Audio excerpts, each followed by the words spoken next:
Assalamualaikum warahmatullahi wabarakatuh. Selamat sore pemirsa TVRI Jambi dimanapun Anda berada. Senang sekali rasanya saya Doni Yusra dapat kembali hadir menyapa Anda dalam program Rumah Demokrasi. Dan beberapa waktu lalu Bawaslu Provinsi Jambi melalui Bawaslu RI telah merilis indeks kerawanan pemilihan kepala daerah 2024 khususnya untuk Provinsi Jambi. Sejauh mana kemudian indeks kerawanan itu dan tentu mitigasi terhadap indeks kerawanan itu perlu untuk kita kaji sore ini dalam program Rumah Demokrasi. Dan untuk masalah tersebut kami telah mengundang dua narasumber yang akan nanti berdialog dan juga berdiskusi bersama kita.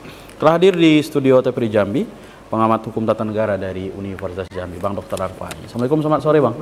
Waalaikumsalam warahmatullahi wabarakatuh. Sehat Bang ya? Sore. Alhamdulillah sehat. Baik. Pemirsa juga telah terhubung bersama kita pimpinan Bawaslu Provinsi Jambi, Bung Indra Tritustian. Sudah bergabung Bung Indra? Halo? Halo, selamat sore Bang. Sudah terhubung ya Bang ya? Suara kami terdengar dengan jelas Bang? Ya, selamat sore Bang Doni dan Bang Arfai. Iya, selamat Ya, sore. selamat sore. Baik, pemirsa selama 60 menit ke depan kita akan berdialog dan berdiskusi berkaitan dengan indeks kerawanan pada pemilihan kepala daerah serentak 2024, khususnya di Provinsi Jambi. Sebelum ke Bang Arfai ini kita perlu ke ini dulu Bang, kita dengan Bawaslu dulu. Bang Indra, di pemberitaan belum lama ini Bawaslu Provinsi Jambi itu merilis indeks kerawanan. Mungkin apa yang bisa disampaikan Bang berkaitan dengan rilis ini Bang? Ya, memang betul beberapa hari yang lalu Bawaslu Provinsi Jambi telah meluncing pemetaan kerawanan itu terkait dengan pemetaan kerawanan pelaksanaan Pilkada tahun 2024. Nah, pemetaan ini dilakukan oleh Bawaslu Provinsi Jambi dan Bawaslu Kabupaten Kota dengan data-data ataupun kejadian-kejadian yang telah terjadi pada masa pemilu tahun 2024 di wilayah Provinsi Jambi. Nah, pemetaan kerawanan itu kemudian akan melihat kabupaten-kabupaten mana saja yang paling rawan, kemudian tahapan-tahapan mana saja yang paling rawan. Nah, mungkin sekilas begitu Bang Doni. Baik, saya ke Bang Arfai dulu sebelum kita bicara indikator, dimensi dan sebagainya. Bagaimana kalau Anda mencermati sendiri pilkada ini Bang? Ini kan baru belum lama ini berakhir masa pendaftaran calon. Nah, apa yang kemudian menjadi catatan Anda setelah itu? Iya, terima kasih Bang Om Doni ya.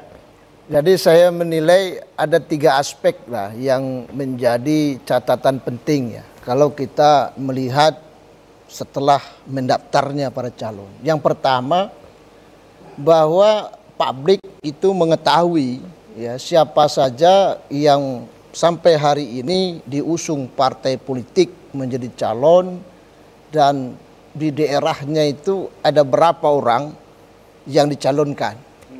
Nah, sehingga publik itu sudah bisa menilai dalam dirinya sendiri apakah pasangan calon itu kepala daerahnya atau wakilnya itu sesuai dengan keinginan dari publik itu sendiri. Ya, itu yang pertama. Yang kedua, kita juga bisa menilai dalam konteks dinamika partai politiknya dan calon. Karena ketemu di situ bahwa ada calon ternyata kalau bahasa media itu kan memborong semua partai. Ada calon ternyata menjadi pasangan tunggal. Nah, pasangan sendiri, satu pasang gitu kan. Nah, ini menunjukkan bahwa bagaimana relasi antara partai politik dengan calon sehingga menjadi dia diusung. Nah, di sini relasi ini akan menemukan apakah partai politik dan calon ini bernuansa demokratis atau tidak.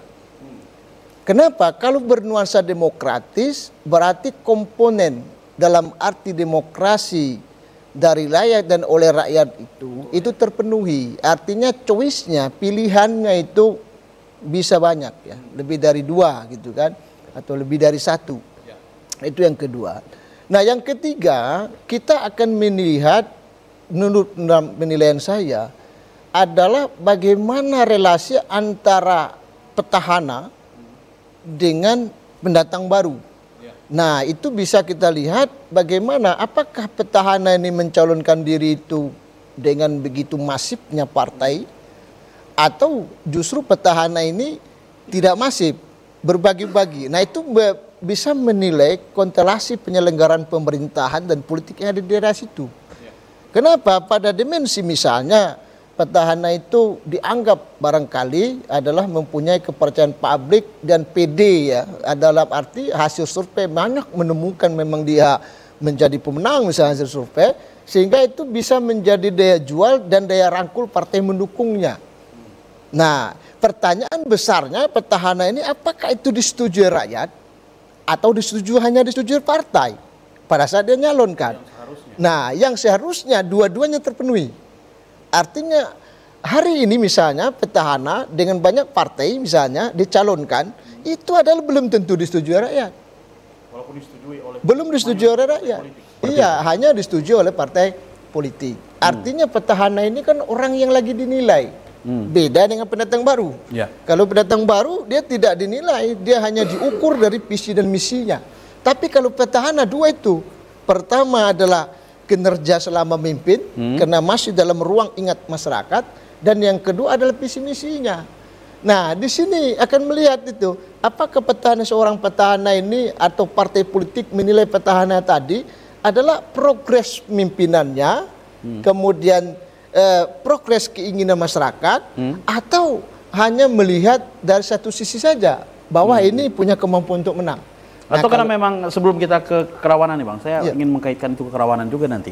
Ataukah memang sebenarnya bukan persepsi ya, hasil survei begitu. Itu misalnya karena petahana dengan bukan petahana misalnya. Memang ya adalah sesuatu hal yang wajar, memang survei kepuasan terhadap kinerja itu akan lebih tinggi petahana dengan yang belum petahana, karena memang belum pernah diuji kinerjanya. Nah, iya itu tadi saya bilang, relasi antara petahana dengan partai politik itu, dia seharusnya selayaknya itu tidak hanya menilai dari konteks pada sisi hasil survei saja, tetapi dari konteks penerimaan, dari konteks bagaimana ini orang memimpin daerahnya. Misal saya ambil, makanya saya punya tidak ada 5 indikator itu yang menjadi ini mestinya ini menjadi dasar ya, jangan tingkat kesenangan orang.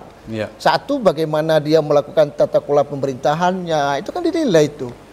Dinilai mungkin partai itu harusnya ngundang ahli dengan ahli ada data. Ini untuk petahana ya. Nah, kemudian tata kelola ekonomi, anggaran, itu dia ngundang ahli nih gimana, ini bagus nih tata kelola anggarannya misalnya. Tata anggaran itu misalnya bagaimana nih sumber daya alam yang ada itu bagus, ada yang ngelola untuk PAD. Bagus nih anggaran relasi mendapatkan anggaran. Kan itu harusnya objektif gitu lah. Dinilai gitu, bukan hanya sekedar survei gitu kan. Apalagi survei keterpilihan seperti elektoral. Tingkat elektabilitas saja gitu kan. Kemudian tata kelola pembangunan, apakah betul pembangunannya ini fisik dan non fisiknya gitu kan. Itu kan tidak bisa kita bicara hanya dilihat hasil survei saja, itu kan mesti ada datanya, kemudian ada ahli penilainya. Nah, kalau itu sudah tingkat pemikiran partai, wah itu bagus sekali. Tapi kan belum sampai ke sana ya. Nah, kita khawatirkan justru pilkada hanya berbicara bagaimana untuk menang. Baik, nanti kita ke sana. Saya ke Bang Indra nih. Bang, apa yang kemudian menjadi indikator untuk indeks kerawanan pilkada kali ini Bang, yang menjadi indikator-indikatornya? Sebelum nanti mungkin bisa juga dijelaskan tentang indeks kerawanan itu sendiri. Iya, secara garis besar pemetaan kerawanan ini ada 4 dimensi ya. Ada 4 dimensi. Yang pertama itu adalah sospol atau sosial politik. Kemudian yang kedua penyelenggaraan pemilu. Yang ketiga kontestasi. Yang keempat partisipasi. Nah, masing-masing 4 dimensi ini ada indikatornya. Nah, kalau sosial politik, yang pertama itu tentang keamanan, kemudian otoritas penyelenggaraan pemilu, otoritas penyelenggara negara. Kemudian dimensi penyelenggaraan pemilu, indikatornya adalah hak memilih, kemudian pelaksanaan kampanye, pelaksanaan pungut hitung, kemudian ada adjudikasi atau keberatan para peserta pemilihan. Kemudian yang selanjutnya dimensi kontestasi, indikatornya adalah hak dipilih dan kampanye calon. Kemudian yang terakhir dimensi partisipasi, indikatornya adalah partisipasi pemilih, kemudian partisipasi kelompok masyarakat dalam pemilihan. Ya. Nah, ini semua menjadi indikator refleksi daripada pelaksanaan pemilu 2024 yang kemarin telah kita lakukan. Nah, dari indikator atau dimensi-dimensi itu, Bang, ada catatan mungkin terhadap misalnya kabupaten dengan tingkat kerawanan sangat tinggi, sedang, ataupun rendah seperti itu, apakah juga sudah dilakukan oleh Bawaslu, Bang? Ya, hasil pemetaan emang bervariasi di masing-masing kabupaten kota. Ya. Ada yang rawan tinggi, ada yang rawan sedang, dan ada juga rawan rendah. Nah, ini kan berdasarkan dengan 4 dimensi tadi. Artinya 4 dimensi ini kalau terjadi rata-rata di kabupaten kota, maka kategorinya tinggi. Nah, sebagian kira-kira 70%, maka itu rawan sedang, dan kalau di bawah daripada 50% kejadian ini, maka kategori rawan rendah. Gitu. Mungkin bisa disampaikan atau sudah mungkin perlu kami klarifikasi. Apakah kemudian data tersebut, misalnya kabupaten-kabupaten mana yang memiliki indeks kerawanan tinggi itu bisa disampaikan ke publik atau masih belum bisa diinformasikan secara lebih terbuka gitu, Bang? Ya, untuk pemetaan kerawanan Pilkada 2024 itu sumbernya ada 3, Bang Doni. Yang pertama, IKP yang dirilis oleh Bawaslu RI pada tahun 2022 untuk pemilihan umum dan pilkada. Ya. Nah, dengan hasil untuk dimensi sospol atau sosial politik, kita Jambi kabupatennya terdapat 3 kabupaten yang rawan tinggi terkait dengan dimensi sospol. Yang pertama adalah Kerinci, kemudian Batanghari, dan yang ketiga Sungai Penuh. Nah, kemudian untuk dimensi penyelenggaraan pemilu rawan tinggi di Kabupaten Tanjung Jabung Barat. Kemudian untuk kontestasi rawan tinggi di Sungai Penuh dan Batanghari. Nah, itu sumber yang pertama ya. Kemudian yang sumber kedua, pemetaan kerawanan pemilihan yang dipetakan oleh Bawaslu Provinsi dan Bawaslu Kabupaten Kota dengan dasar data IKP yang diluncurkan oleh Bawaslu RI tadi dan pemetaan secara manual di lapangan pasca pemilu 2024. Nah, ini data-data ini diambil dari yang pertama laporan penanganan pelanggaran pada pelaksanaan pemilu, kemudian laporan hasil pengawasan oleh pengawas pemilu, kemudian data posko aduan masyarakat, kemudian data kejadian khusus pada saat pemilu, dan data rawan pemetaan TPS. Data TPS rawan. Ya. Baik. Sebelum kita bahas lebih lanjut tentang pemetaan dari Bawaslu Provinsi Jambi bersama Bawaslu Kabupaten Kota, mungkin kita tahan dulu, Bang Indra. Pemirsa jangan kemana-mana karena Rumah Demokrasi akan kembali setelah pesan-pesan berikut ini.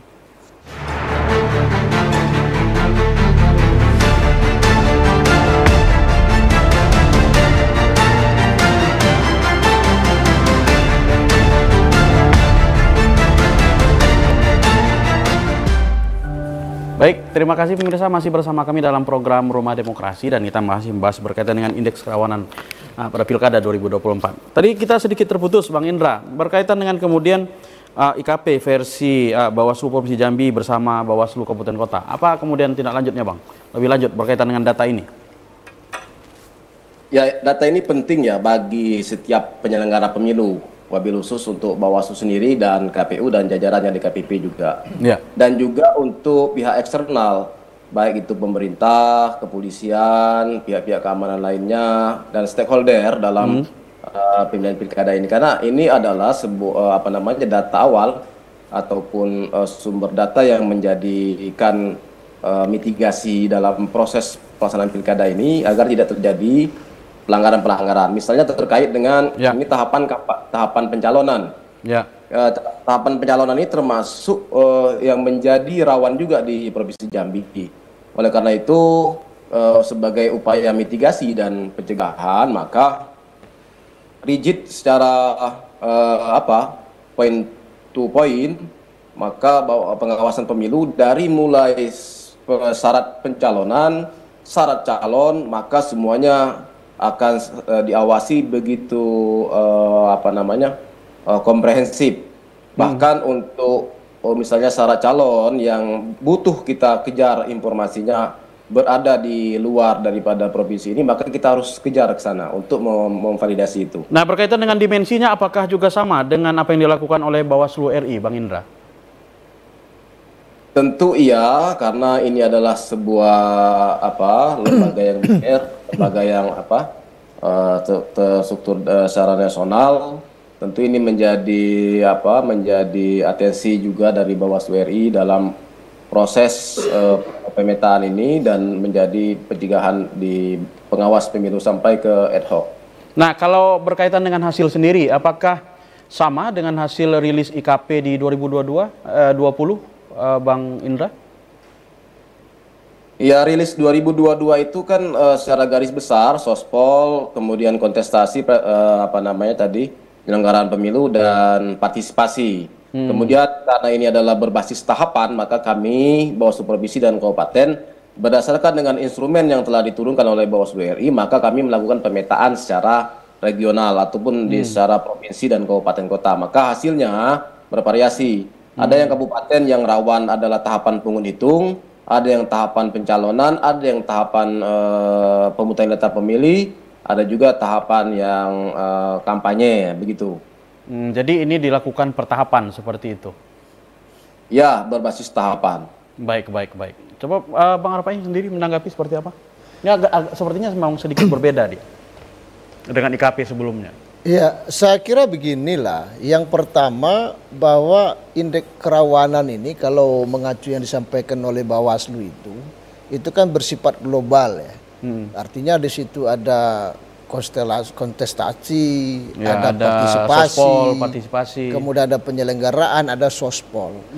Nah, saya kira itu kalau bicara tentang indikator dan hasil, tentunya dia punya grid sendiri. Bisa jadi satu daerah itu ketika dijumlahkan keseluruhan barangkali posisi daerahnya berbeda dengan hanya difokus kepada sospol saja misalnya kan gitu, karena itu kan komponen. Kalau kita lihat misalnya data yang tempo hari kalau tidak salah diumumkan Bawaslu misalnya, itu ada 26, sekian yang paling tinggi gitu kan, 26, sekian itu justru ada di Serolangun.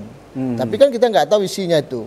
Apakah isinya itu gabungan dari 4 itu, sospol misalnya kan, partisipasi, kontestasi gitu ya, sama penyelenggaraan atau hanya satu saja. Nomor 2-nya itu kan 22% sekian itu kan Kota Jambi. Nah ini kan barangkali menurut saya ya, tidak salahnya dalam konteks konsumsi publik ya, itu adalah dalam konteks alarm peringatan dini. Artinya hal ini harus disampaikan secara luas. Iya, hari ini secara konteks ya untuk peringatan dini itu mesti disampaikan ke publik ya, bahwa ada daerah yang kategori misalnya sospolnya itu tinggi ya, kerawanan, kemudian partisipasinya tinggi kerawanan gitu, penyelenggaraan juga tinggi kerawanan di luar tahapan ya, di luar yang tahapan-tahapan. Nah, kalau tadi dikatakan oleh Bawaslu sendiri untuk indeks kerawanan kali ini itu terutama yang dilakukan oleh Bawaslu Provinsi Jambi dan Bawaslu Kabupaten Kota itu dengan pendekatan tahapan. Iya. Gimana Anda menanggapi? Ya, kalau saya menilai bahwa kalau unsur kerja pengawasan dan pencegahan suatu pelanggaran memang harus berbasis pada tahapan. Nah, ya, artinya bisa jadi di pas pencalonan di sini tinggi, di tempat lain tidak. Tapi ternyata di tahapan kampanye di tempat lain lebih seharusnya tinggi, begitu. Artinya kan ada, instrumennya kan ada 3 menurut saya. Yang pertama, harus ada instrumen pilkada masa lalu ya, pilkada yang sebelumnya 2020. Nah, kemudian ada pembandingnya pilpres kemarin, pileg kemarin, pileg lah. Kalau pilpres itu mungkin tidak terlalu ini ya, karena bicara lokalitas itu adalah di pileg ya, karena bicara orang lokal akan memilih orang lokal, itu pasti ada pertarungan di situ. Nah, kemudian ketika kan data real, data real itu akan dinamika yang terjadi hari ini gitu loh. Nah, otomatis lah bahasanya kalau sudah bicara tentang orang Bawaslu, berarti dia kan sudah punya instrumen itu. Instrumen itu setiap tahapan itu harus ada pencegahan, ada alarm lah bahasanya, ada alarm bahwa harus diberitahukan. Selain instrumen internal, kalau internal saya yakin Bawaslu pasti ada itu ya. Tapi dalam instrumen non eksternal, saya rasa juga tidak jadi persoalan ketika diumumkan ke publik dalam konteks kerawanan apa yang bisa kemungkinan terjadi. Kenapa demikian? Asumsinya begini, bahwa tidak ada pelanggaran kerawanan pemilu itu bisa ditegah, itu tidak bisa hanya diserahkan menjadi tanggung jawab Bawaslu semata. Oke. Nah, contoh misalnya, nih, oh ternyata ketika ada kerawanan tahapan, anggap saja pencalonan misalnya, oh tahapan pencalonan itu ada nih potensi dalam hal penyelenggaraannya, misalnya bahwa KPU misalnya ketika dia mencek administrasi misalnya dan lain-lain kesehatan misalnya itu rawan untuk tidak valid misalnya kan gitu kan. Nah kalau ini diumumkan ke publik pun ikut melakukan pengawasan. Peserta pemilu pun ikut. Nah sehingga Bawaslu itu tidak dia sendiri dibebankan gitu loh. Tapi kalau itu hanya didiamkan saja, tidak diekspos ke publik, ada potensi. Nah, kerawanan itu bukan rawan, potensi kerawanan. Dengan nggak apa-apa. BMKG aja ngasih tahu potensi hujan diumumkan supaya orang siap payung kan gitu kan. Atau kalau nggak hujan juga nggak apa-apa. Gitu. Nggak hujan nggak apa-apa, tapi mesti dikasih tahu potensi itu untuk apa? Melakukan pencegahan sama-sama. Nah ini tidak boleh ditutupi saya kira itu mesti diberikan ke masyarakat. Satu sisi untuk edukasi ke orang banyak, yang keduanya itu adalah mengajak orang terlibat bahwa ada potensi bakal terjadi atau potensi terjadi sehingga orang rame-rame misalnya media juga akan rame-rame ngerem, peserta pemilu pilkada juga akan rame-rame termasuk juga masyarakat. Nah kalau ini nggak ada ya susah jadinya gitu. Baik. Ya. Kita ke Bawaslu Provinsi lagi. Mungkin menanggapi itu Bang Indra berkaitan dengan mungkin data yang saat ini berkembang di media juga, bukan berdata, artinya informasi yang juga berkembang di media, gitu Bang Indra.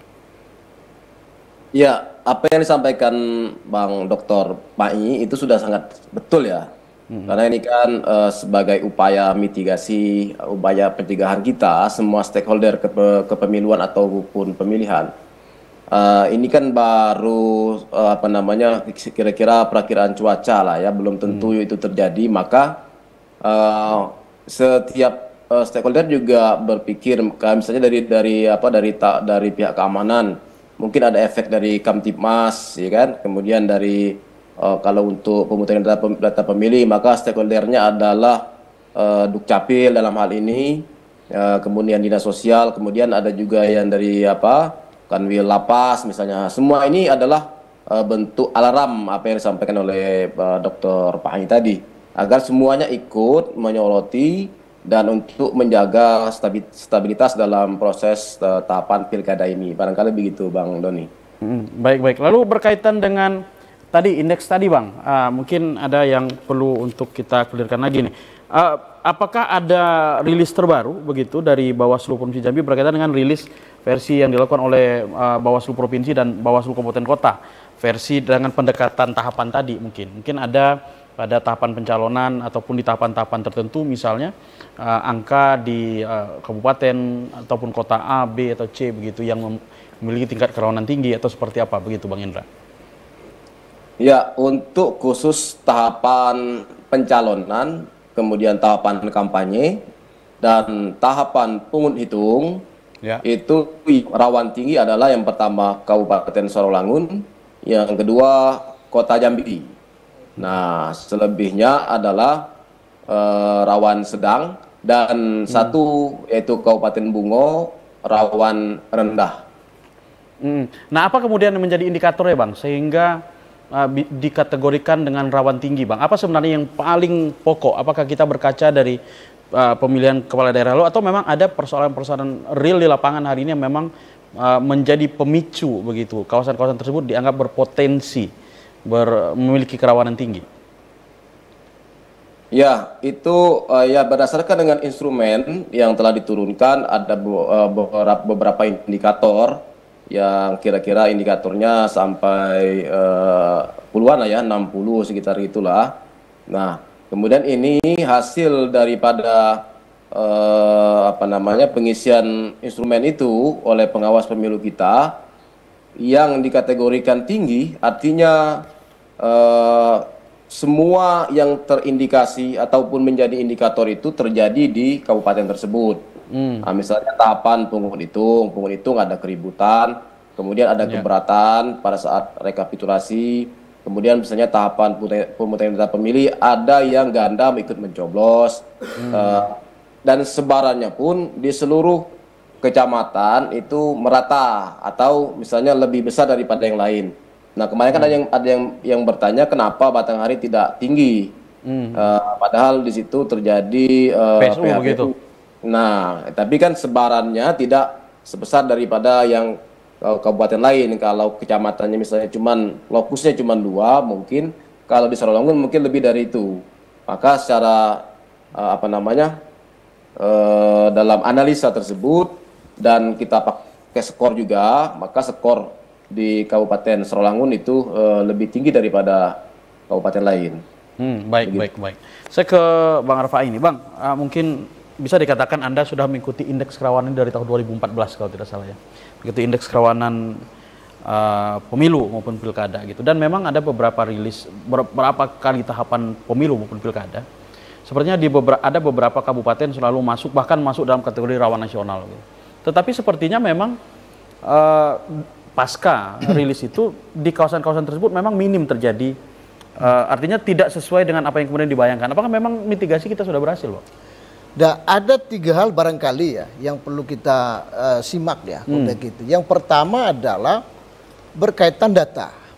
Data itu apakah data valid atau data tidak valid ya, dengan bersumber-sumber yang valid tentunya. Gitu ya. Nah yang kedua adalah artinya data kemudian untuk diolah untuk munculkan indeks ini tadi. Untuk indeks itu kan mesti menunjukkan itu, karena kalau itu valid maka kita bisa masuk ke tahap 2. Tahap 2 apakah ini bisa menjadi langkah awal, indikator awal untuk kita membuat langkah-langkah. Baik, sebelum kita bicara langkah-langkah, kita tahan dulu, Pak. Oke lah. Pemirsa jangan kemana-mana karena Rumah Demokrasi akan kembali setelah pesan-pesan berikut ini.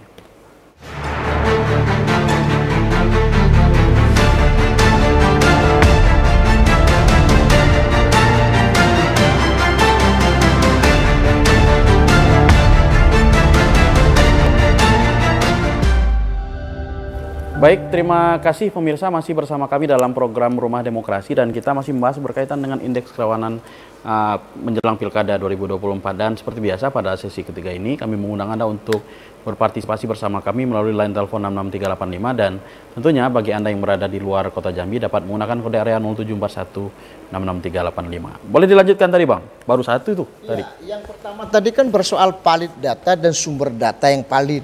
Kemudian yang kedua kan muat langkah. Nah langkah ini maka muncul dia hati-hati dengan data. Kalau data indeks kerawanan itu adalah valid, sumber data yang valid dan diolah dengan kualitas ilmiah yang betul-betul memenuhi tingkat kevalitan itu, maka dia bisa memunculkan langkah apa yang mau dilakukan. Karena akan berbeda. Kalau dia masih mentah, maka dia itu tidak menjadi konsumsi publik.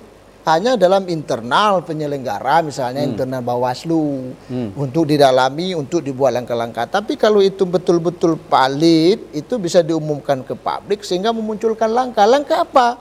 Misalnya nih, langkahnya ya udah di daerah mana di situ, maka akan ada kerjasama dengan instansi-instansi terkait. Bayangkan kalau data nggak valid, tahu kita kerjasama dengan instansi yang lain, apa yang terjadi?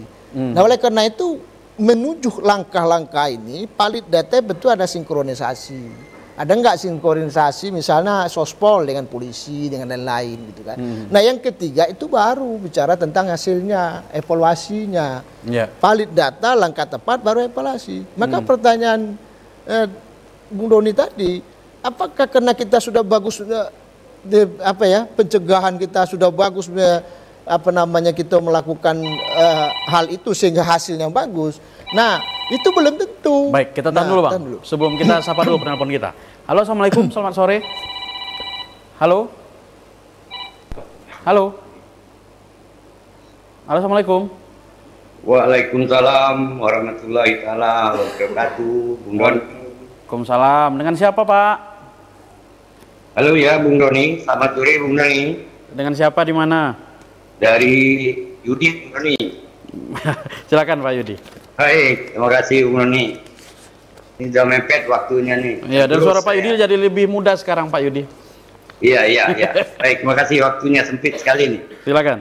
pertama Pak dulu ya yang sudah asing lagi ya Bapak Dr. Irfai ya, pengamat politik. Juga ada apa namanya Bawaslu Provinsi ya, yang melalui media Zoom Bapak Indra SPD ya, anggota Bawaslu Provinsi. Saya memandang judul kita hari ini ya tidak mungkin dalam arti sempit ya untuk apa namanya itu kerawanan ini dalam pilkada ini. Tapi kita mungkin diajak untuk membangun dalam artian luas, ya kan? Nah kalau dalam arti luas berarti artinya kita bercermin pada pileg pilpres kemarin. Ya. Nah kalau kita cerita masalah si pileg pilpres itu banyak sekali cacatnya, dan bahkan di situ tidak berjalan Bawaslu itu, kewalahan dia untuk mengatasi persoalan itu, bahkan mencegahnya. Nah ini harus diakui. Nah justru itu sampai sejauh mana pertanyaannya untuk pilkada ini yang akan dilakukan oleh Bawaslu tentang menyangkut masalah yang jangan terulang lagi, misalnya sistem perhitungan suara yang bermasalah. Ini kan ini yang dimaksud saya rawan di situ, bukan rawan lagi. Ini kan ada permainan berarti. Tapi sejauh mana pengawasannya? Kedua, sudah terjadi di Kabupaten Batanghari pemilihan suara ulang, ada penggembungan. Berarti kan sampai sejauh mana pengawasannya? Itu yang lebih identiknya larinya ke sana, ke mana-mana. Yang seperti dihadapi sehari-hari. Sudah, nah itu maksud saya itu. Yang sudah juga klasik, misalnya saat ini sudah terjadi money politik ya. Misalnya pemberian sembako, ya pemberiannya dibungkus dengan sembako, ditulis nama paslon. Ini kan ini yang menjadi persoalan yang klasik-klasik ini. Ya. Nah, ini bagaimana cara mengawasinya atau apa namanya tuh ya katakanlah apa katanya ini. Ya. Nah lantas terakhir ya termasuk ya kerawanan juga di daerah perbatasan yang bisa dibeli masuk ke daerah sini gitu. Itu sampai jauh mana pengawasan Bawaslu, apa mampu dia mengawasi persoalan yang saya tanyakan ini yang sudah klasik terjadi setiap 5 tahun sekali. Inilah saya rasa menurut saya yang perlu kita jawab sama-sama di sore hari ini. Terima kasih, saya rasa itu saja yang paling penting. Karena jangan sampai terulang lah di pilkada, di pilpres pileg ini, di pilkada ini. Saya itu saja saya rasa. Terima kasih. Mohon maaf wabillahi taufiq wal hidayah. Wassalamualaikum warahmatullahi wabarakatuh. Waalaikumsalam warahmatullahi wabarakatuh. Baik, saya ke Bang Indra dulu. Iya, Bang, saya mencatat ada beberapa poin ya yang menjadi atensi dari Pak Yudi nih, penelpon kita. Salah satunya adalah tadi kan kita masih sedikit banyak ini membahas berkaitan dengan faktor di luar, salah satunya kalau atensi di sini adalah berkaitan dengan hal-hal faktor di luar penyelenggara gitu. Tapi di sini kan kalau kita berkaca dari penyelenggaraan pemilu lalu dan mungkin pilkada lalu juga, tidak sedikit justru juga pelanggaran ini justru muncul dari internal penyelenggara sendiri begitu. Kita tidak dalam konteks ini KPU dan jajaran dan Bawaslu juga jajaran. Bagaimana terhadap pemetaan dengan hal-hal yang seperti itu? Apakah juga menjadi indikator dalam penetapan indeks potensi kerawanan ini, Bang Indra? Ya, tentu betul. Jadi bukan hanya dari segi tahapan penyelenggaraan, tetapi pemetaan kerawanan juga berbasis non tahapan, juga yaitu terkait dengan penyelenggaraan ad hoc atau penyelenggara pemilu sendiri. Nah ini indikatornya adalah terjadinya pelanggaran yang dilakukan oleh penyelenggara pemilu yang dilaporkan ke DKPP misalnya. Kemudian kalau yang di ad hoc itu ada yang diproses di masing-masing lembaga KPU ataupun Bawaslu. Nah, jadi juga menjadi acuan kita juga dalam penetapan indeks potensi kerawanan ini, Bang Indra ya? Ya, kalau itu sudah dipetakan di pemetaan kerawanan itu termasuk dalam kategori pemetaan kerawanan yang dilakukan oleh Bawaslu Provinsi dan Kabupaten. Nah, cuman skornya tidak begitu tinggi. Untuk Jambi tidak terlalu tinggi ya gitu ya? Ya, karena kasusnya tidak begitu banyak ya kan? Tidak begitu banyak. Baik. Saya coba ke Bang Arfai. Apakah seperti itu, Bang? Ya, saya menarik ya kata Pak Yudi tadi. Pak Yudi ini bicara tentang bukan lagi potensi ya. Kalau hari ini kan potensi karena belum ada bicara pilihan ke depan. Sumber data awal yang sudah pernah terjadi, yang itu potensi terjadi, kan gitu bahasanya. Artinya ada kemungkinan untuk terulang seperti itu. Potensi terjadi kembali. Maka saya berpikir bahwa apa yang disampaikan Pak Yudi itu adalah sesuatu yang secara empirik semestinya dan mungkin sudah itu menjadi data valid yang dimiliki oleh Bawaslu ya, dalam mengelola indeks kerawanan tadi ya, supaya yang dikhawatirkan oleh Pak Yudi tadi tidak terjadi. Apalagi dengan bahasa terjadi lagi. Iya, jangan bahasa terjadi lagi. Maka pertanyaannya sudah sampai di mana? Kan gitu. Karena itu kan problem yang setiap pilkada terjadi, di pemilu juga terjadi. Misalnya soal pemilihan gubernur lalu itu ada PSU. Ya. Kemudian pilkada kemarin, pileg kemarin juga ada PSU. Ya, walaupun mungkin tidak banyak, tapi itu berpotensi kemudian terjadi lagi. Walaupun tidak banyak, maka dia berpotensi untuk menghilangkan atau melemahkan kualitas demokrasinya. Dan itu jangan kira ya, salah satu penyebab bisa menjadi kerawanan kecil menjadi besar, itu adalah kesalahan yang dilakukan oleh penyelenggara pemilu. Walaupun tidak banyak. Walaupun tidak banyak. Karena itu berakibat kepada demokrasinya. Misalnya PSU.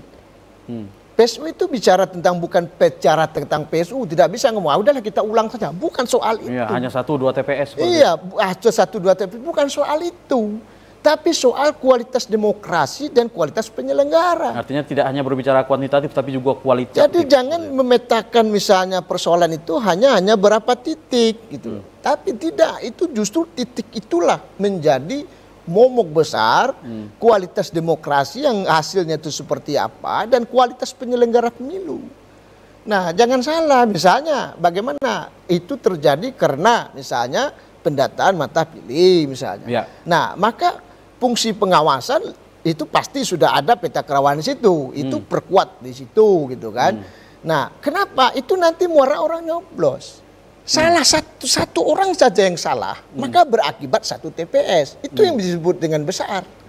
Berakibat 1 TPS, maka merubah kualitas demokrasi. Jadi jangan ada paradigma misalnya, yalah itu kena sedikit terjadi hanya beberapa TPS, misal dari sekian ratus TPS hanya 1-2 TPS. Bukan soal itunya gitu loh, tapi soal kualitas dan soal penyelenggaraannya gitu loh.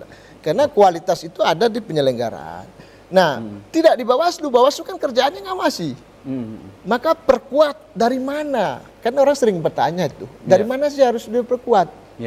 Dari mulai rekrutmen orangnya.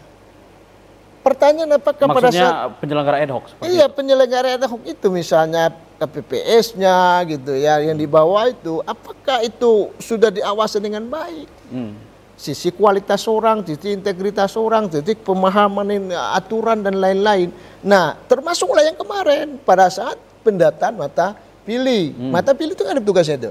Iya. Apakah benar dilakukan agar kemudian hari tidak timbul permasalahan daftar pemilih? Iya, ini jadi kerawanan itu betul ya dalam konteks sospol, dalam konteks yang lain-lain itu kan dihitung dari jumlah bahasanya itu keberadaan daerah, jumlah sebaran betul. Tapi jangan salah, yang sedikit ini itu juga bisa menjadi sesuatu yang besar dalam konteks kualitas demokrasi. Iya. Nah, ini mesti kalau saya lebih menekankan yang ini juga harus dikedepankan.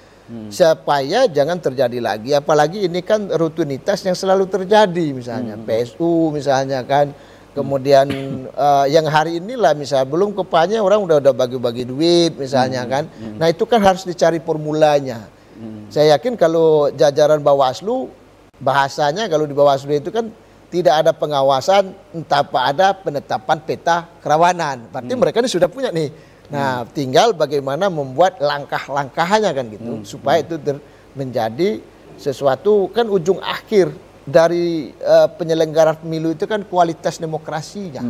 Kualitas demokrasi itu diukur dari penyelenggaraannya. Penyelenggaraan diukur dari si penyelenggaranya. Ya. Nah, bagus atau tidak? Saya kira Baik, itu. baik. Saya ke Bang Indra lagi. Bang, tentu ujung-ujungnya kita berbicara bagaimana kalau kita bicara dalam dimensi pengawas pemilu ya. Ujung-ujungnya itu adalah bagaimana kemudian kita mampu mengefektifkan dan menguatkan keberadaan pengawas pemilu di tingkat bawah, pengawas ad hoc kita. Sejauh mana sekarang upaya untuk melakukan penguatan itu, Bang? Ya, betul. Jadi refleksi dari pemilu 2024, kita sadar bahwa masih ada bolong-bolong terkait dengan pengawasan ini yang saya pikir butuh menjadi atensi khusus di semua kalangan di penjuru Jambi ini. Berbicara terkait dengan pelanggaran pemilu, misalnya terkait dengan apa yang menjadi dasar dalam PSU misalnya kan. Ini kan kalau kita bicara terkait dengan tahapan, PSU itu kan tahapan dalam pungut hitung atau rekapitulasi ya kan. Tapi bisa dilihat benang merahnya atau yang berhubungan itu apa. Tadi kan sudah disampaikan oleh Pak Abang Doktor bahwa ini ada hubungannya dengan penyusunan daftar pemilih. Ya kan? Ada yang ganda masih masuk, kemudian yang belum 17 tahun sudah mencoblos tapi belum punya KTP. Nah, ini kan sudah ketara dan kita selalu per hari selalu mengupdate itu berhubungan dengan stakeholder yang lain terkait dengan data pemilih ini yang itu yaitu Dukcapil. Kemudian yang ganda juga kita lakukan saran perbaikan. Jadi saran perbaikan ini ke KPU Bung Doni, ini sudah banyak kita sampaikan ke KPU untuk penyusunan daftar pemilih ini yang kira-kira tanggal 22 September nanti akan ditetapkan DPT secara nasional di Jambi. Nah, begitu upaya-upaya kita, karena kita melihat daripada dasar yang menjadi persoalan pasca pemilu kemarin, mungkin ini akan terjadi juga pada pilkada. Baik. Saya ke Bang Arfa ini, mungkin sedikit mendekati akhir-akhir acara, Bang. Kita bicara pasca pencalonan nih. Walaupun belum penetapan calon sebenarnya, Bang. Tapi kan sudah ya ada gambaran lah, ada yang head to head gitu ya. Ada yang pasangan calonnya rame gitu. Ada yang istilah media itu melawan kotak kosong. Nah, kalau kita kaitkan kerawanan, ada nggak pengaruhnya, Bang? Kira-kira. Kerawanan ya? Iya. Jadi saya berpikir begini, kalau yang banyak calon banyak calon itu paslonnya lebih banyak nih, kan bervariasi nih di Jambi hari ini nih. Iya, kalau yang calon banyak itu dimensinya tadi sudah diungkapkan Bawaslu ya. Jadi peta kerawanan sosial dan lain kan kontekstual daerah dan pernah terjadi. Tapi lawan yang banyak itu juga akan lihat apakah sama daerah yang lalu dengan daerah yang sekarang. Itu kan bisa jadi tidak terjadi kan. Nah, saya lebih berpikir gini, itu akan beda-beda. Saya lebih menjual gini, yang paling rawan besok itu bukan peta kerawanan orang ribut. Terus? Orang ribut itu enggak menurut saya itu kecil. Konflik konflik fisik di tingkat secara horizontal seperti itu. Iya, itu susah. Menurut saya itu kecil rawannya. Untuk 2022, sosial kecil. 2024. Yang paling rawan itu adalah soal money politik ya. Money politik yang paling rawan karena kita nggak nutup mata lah pada saat pileg kemarin ternyata itu beredar, Bawaslu pun tidak mampu mengerem itu kan.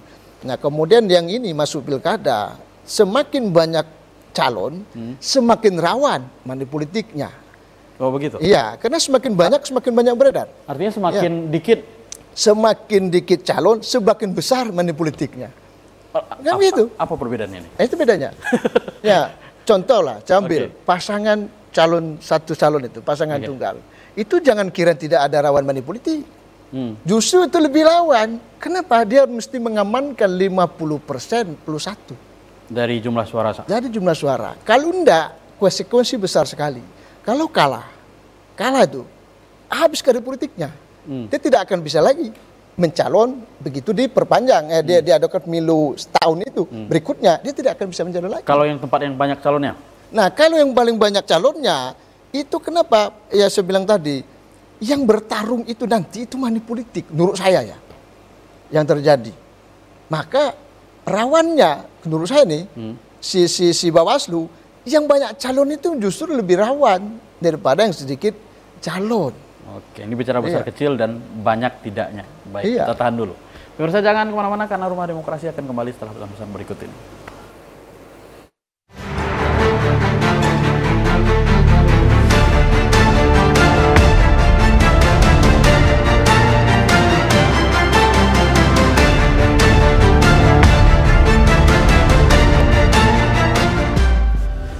Terima kasih pemirsa masih bersama kami dalam program Rumah Demokrasi dan kita telah sampai di penghujung acara kita pada hari ini. Bang Indra, closing statement Anda hari ini? Oke, udah closing statement ya. Ya. Ya, baik. Jadi dari hasil diskusi kita ini sangat mencerahkan juga bagi semua pihak, termasuk juga pengawas pemilu ya.